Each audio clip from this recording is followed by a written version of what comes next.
Subscribe कीजिए हमारे YouTube channel को और बेल आइकन पर प्रेस कीजिए हमारी लेटेस्ट वीडियो पाने के लिए।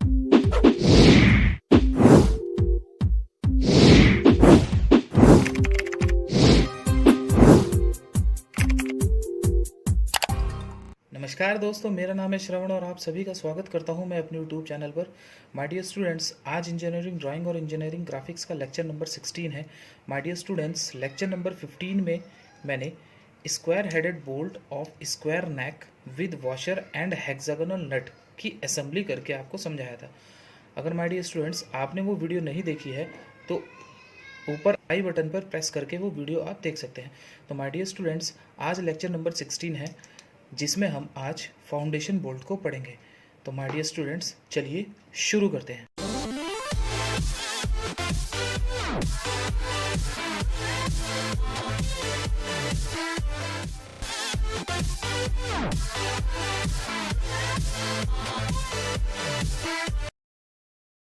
ऑलराइट स्टूडेंट्स, तो सबसे पहले हम फाउंडेशन बोल्ट के बारे में जानते हैं कि फाउंडेशन बोल्ट आखिर होते क्या हैं। तो माय डियर स्टूडेंट्स, फाउंडेशन का अर्थ होता है नींव और बोल्ट का अर्थ होता है कावले। तो फाउंडेशन बोल्ट, जैसे कि नाम से ही इसका वर्तित हो रहा है कि नींव बोल्ट, तो जनरली हम इनका प्रयोग मशीनों को उनकी फाउंडेशन पर रखने या स्थिर करने के लिए फाउंडेशन पर प्रयोग करते हैं। तो फाउंडेशन बोल्ट के एक सिरे पर थ्रेड्स कटी होती हैं, जबकि दूसरा सिरा पिटिंग करके, गड्ढा करके नीचे दबा दिया जाता है। फाउंडेशन बोल्ट के जिस हिस्से पर थ्रेडिंग की गई होती है, चूड़ियाँ जिस पर कटी होती है, उस पर मशीन के बेस को नट तथा वॉशर की सहायता से फिक्स किया जाता है, जबकि दूसरा सिरा पिटिंग करके गड्ढे में डालकर उसमें कंक्रीट तथा लेड और सल्फर की सहायता से फिक्स कर दिया जाता है, जिससे कि मशीन पर उत्पन्न होने वाले कंपनों को सहन किया जा सके। ऑलराइट स्टूडेंट्स, तो आई थिंक सो फाउंडेशन बोल्ट के बारे में आपको पता चल गया होगा। नाउ अब माय डियर स्टूडेंट्स, हम चलते हैं कि फाउंडेशन बोल्ट होते कितने टाइप्स के हैं। तो सबसे पहले हम चलते हैं types of foundation bolt.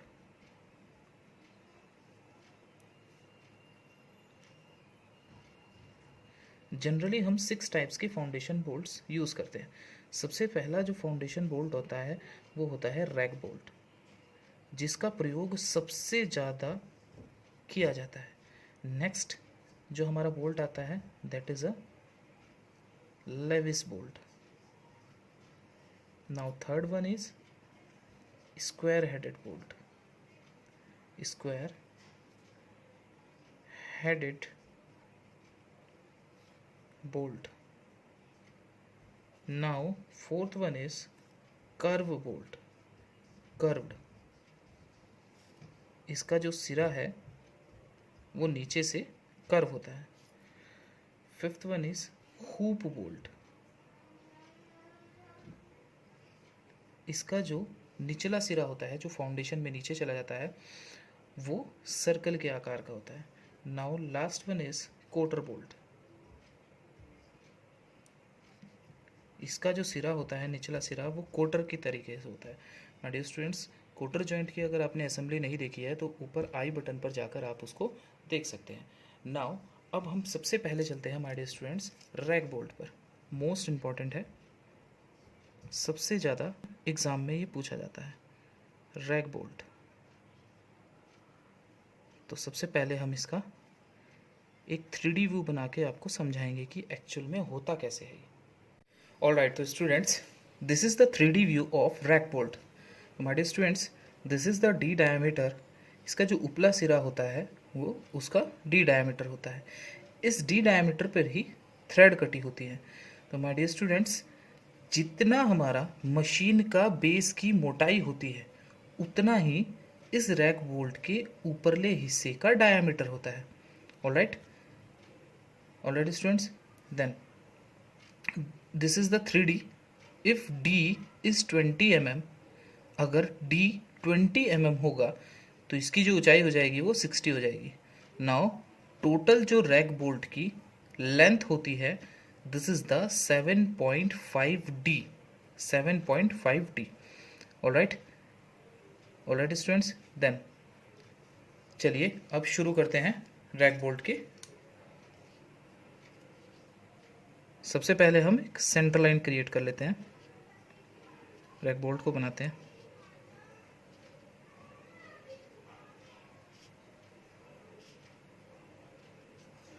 Alright, सबसे पहले माय डियर स्टूडेंट्स हम एक डी डायमीटर ले लेते हैं। Suppose that D diameter is 20 mm।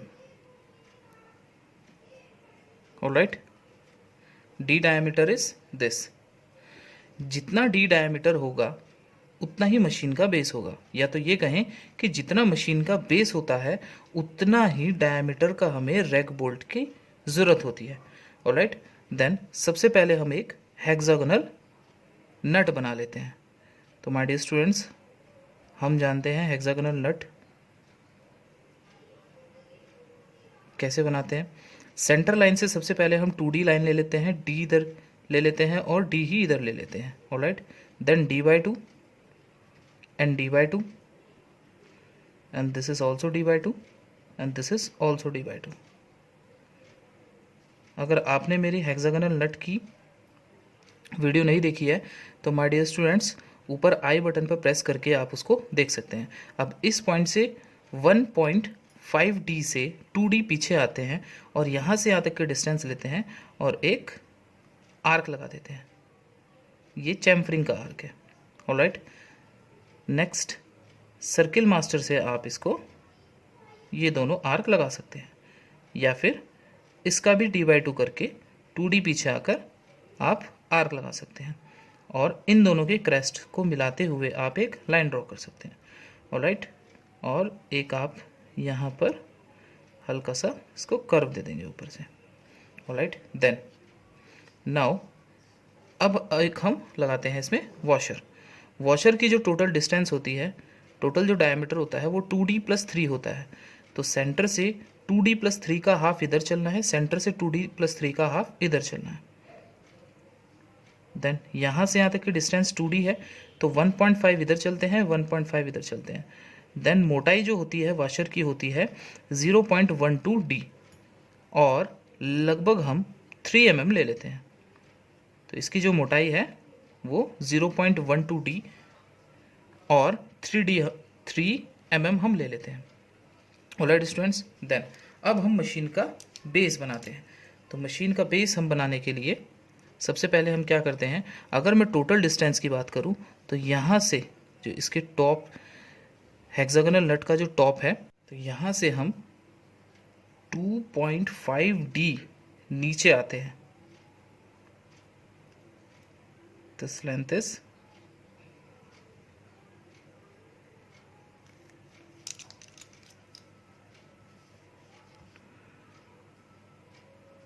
2.5D। Alright, 2.5D नीचे आकर हम एक मशीन का बेस ले लेते हैं लाइक दिस। यहाँ तक है। ऑलराइट, नाउ अब माय डियर स्टूडेंट्स हम यहाँ से जितना D मशीन का बेस है, जितना हमने डायमीटर ये भी लिया हुआ है, उतना ही D हम ऊपर चलते हैं, ऊपर चलते हैं और एक बेस क्रिएट कर देते हैं।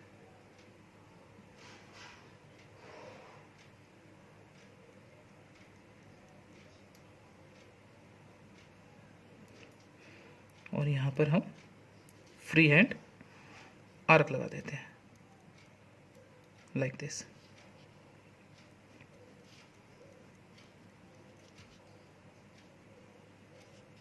ऑलराइट, देन अब माय डियर स्टूडेंट्स जितना डायमीटर ये है उतना ही डायमीटर का हम, बिकॉज ये डायमीटर भी सेम ही होगा, जितना इसकी हाइट है D उतना ही इसका डायमीटर है, तो हम इसको नीचे लेके आ जाते हैं।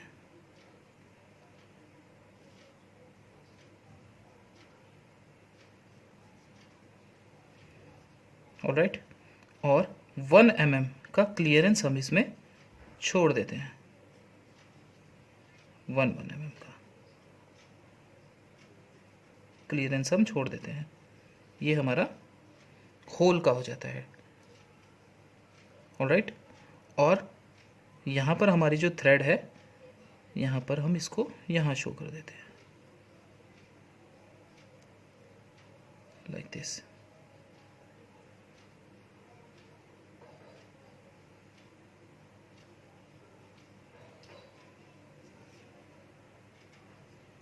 ऑलराइट, यहाँ से हम इसकी थ्रेड इस टाइप से 1 mm अंतर शो कर देते हैं, ऑलराइट। देन अब माय डियर स्टूडेंट्स, हम इस पॉइंट से, ये जो बेस है हमारा, मशीन का बेस जो है, यहाँ से हम 5.5D नीचे आते हैं, 5.5D नीचे आते हैं यहाँ पे।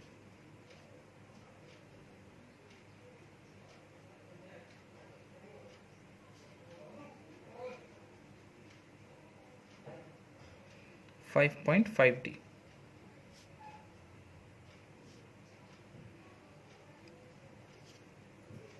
ऑलराइट। और इस सेंटर पॉइंट से, इस पॉइंट से 2D+8, मैं लिखता भी चलता हूँ, this is the D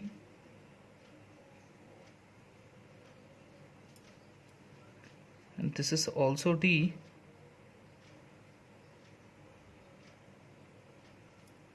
alright. इस पॉइंट से D+8 का हाफ मीन्स D/4 इधर चलते हैं और D/4 इधर चलते हैं, ऑलराइट। और इस पॉइंट से थोड़ा सा और बड़ा बना लेता हूँ इसको, इस पॉइंट से इस पॉइंट को हम मिला देते हैं, इस पॉइंट से इस पॉइंट को, ऑलराइट। ये जो हमारी टोटल डिस्टेंस है, this is a 3D। 3D means 1.5D centre line से इधर चलना है और 1.5D सेंटर लाइन से इधर चलना है, ऑलराइट। तो यहाँ पर भी मैं डिस्टेंस शो कर देता हूँ, दिस इज द 3D, ये टोटल 3D है।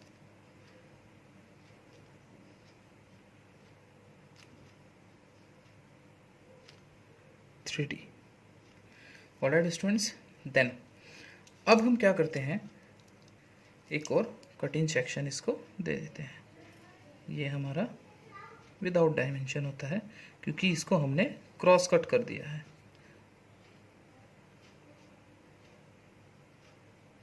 इस पार्ट में, ये जो पार्ट हमें दिख रहा है, इस पार्ट के अंदर हम लेड और सल्फर दोनों में से कोई भी एक ऑब्जेक्ट हम डाल देते हैं।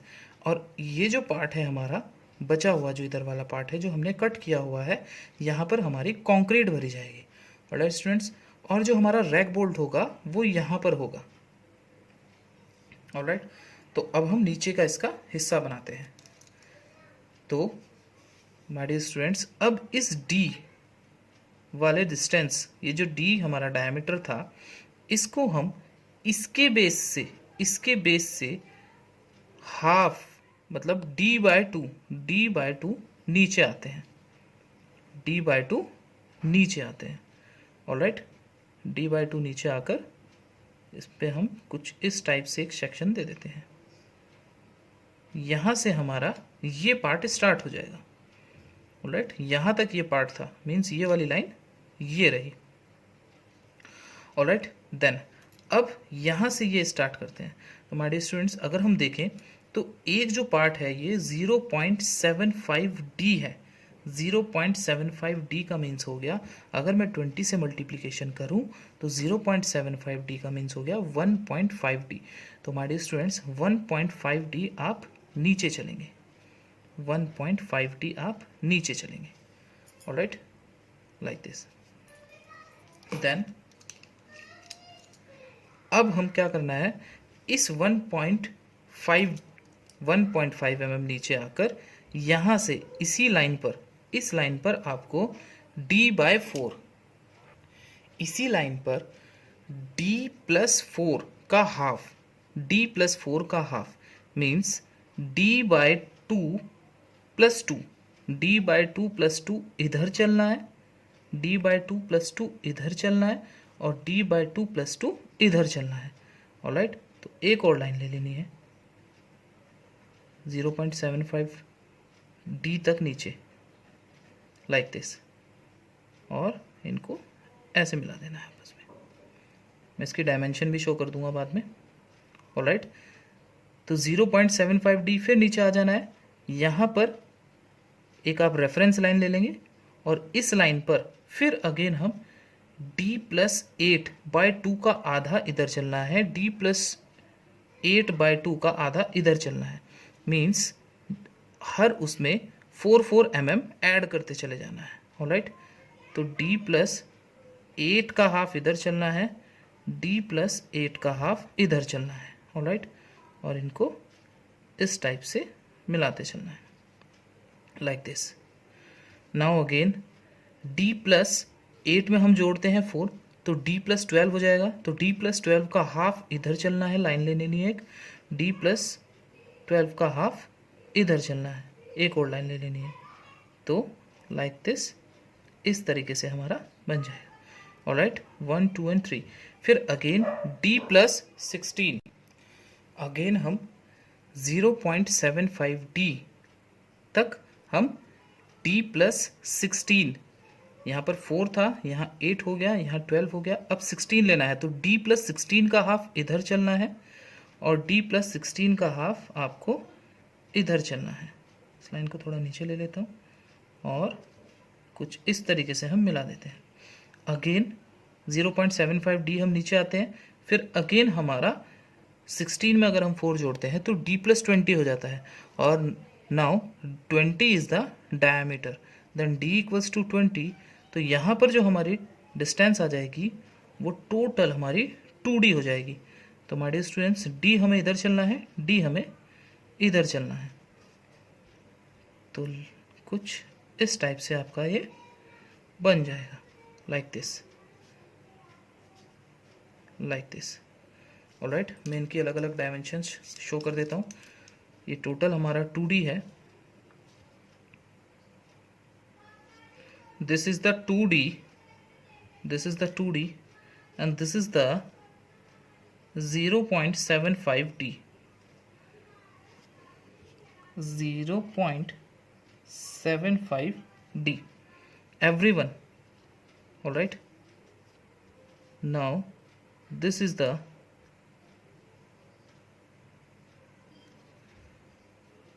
d+4, this is the d+8, this is the d+12 and this is the d+16 and this is also 2d. All right, then अब फटाफट हम इसमें कंक्रीट भर देते हैं। कंक्रीट का सिंबल कुछ इस टाइप से होता है, ट्रायंगल्स बना देंगे आप और इसमें डॉटेड्स कर देंगे, डॉट्स कर देंगे, like this.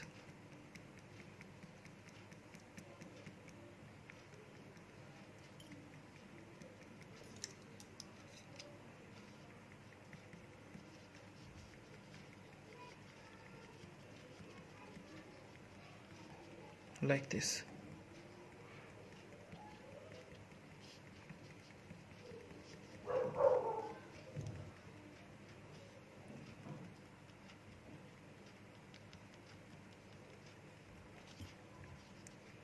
Like this.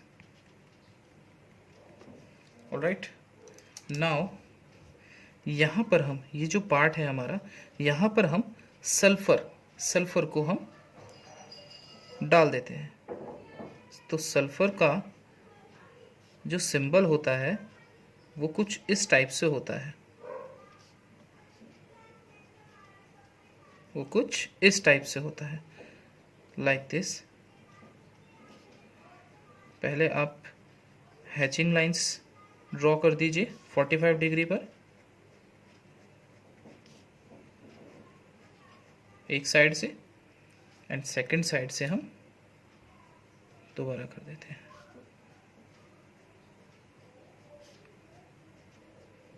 Sulphur और लेड दोनों का सेम सिंबल होता है,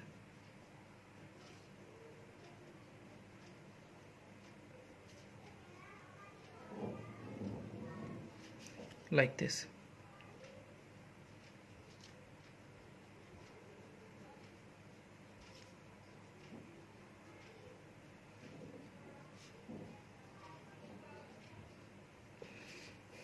एंड लास्ट वन इज, यहाँ पर हम मशीन के बेस में भी हैचिंग कर देते हैं, क्योंकि इसको हमने क्रॉस सेक्शन किया हुआ है, full in section,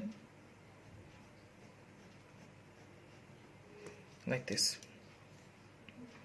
alright, then total अगर मैं बताऊँ आपको तो यहाँ से ये हम कितना नीचे आए थे, यहाँ से यहाँ तक हम आए थे 5.5D।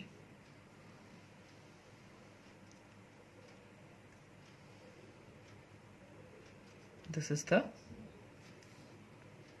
5.5D। और ये जो हमारा बोल्ट का है, डिस्टेंस जो हमारी बोल्ट की है, this is the 4.5D। okay, this is the D,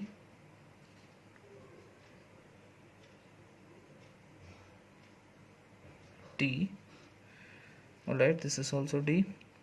Okay, this distance is 2D plus 8, 2D plus 8. Alright, this is the concrete, cement concrete, cement concrete. Alright, this is the nut,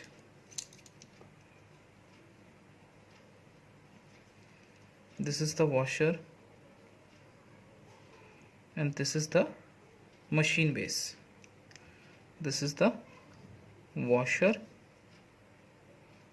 and this is the machine base, and this is also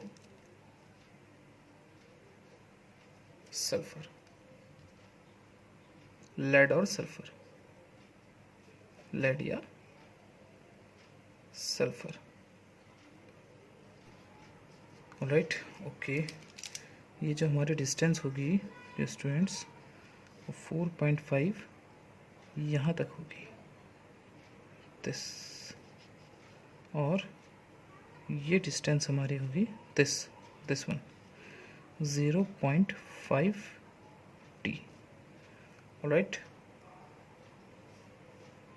this is 0.5D, total 5D हो जाएगी और 2.5D ऊपर हो जाएगी। Alright, तो my dear students, I think so आप सभी को रैक बोल्ट अच्छी तरीके से समझ में आ गया होगा। अगर किसी भी स्टूडेंट्स का कोई डाउट रहता है तो my dear students please comment जरूर कीजिएगा। अगर वीडियो अच्छी लगी हो तो लाइक कीजिए, अगर मेरा चैनल अब तक सब्सक्राइब नहीं किया है तो प्लीज़ सब्सक्राइब कीजिए। माय डियर स्टूडेंट्स, आप सभी का मैं तहे दिल से धन्यवाद करता हूँ मेरी वीडियो को देखने के लिए। तो my dear students, thank you very much.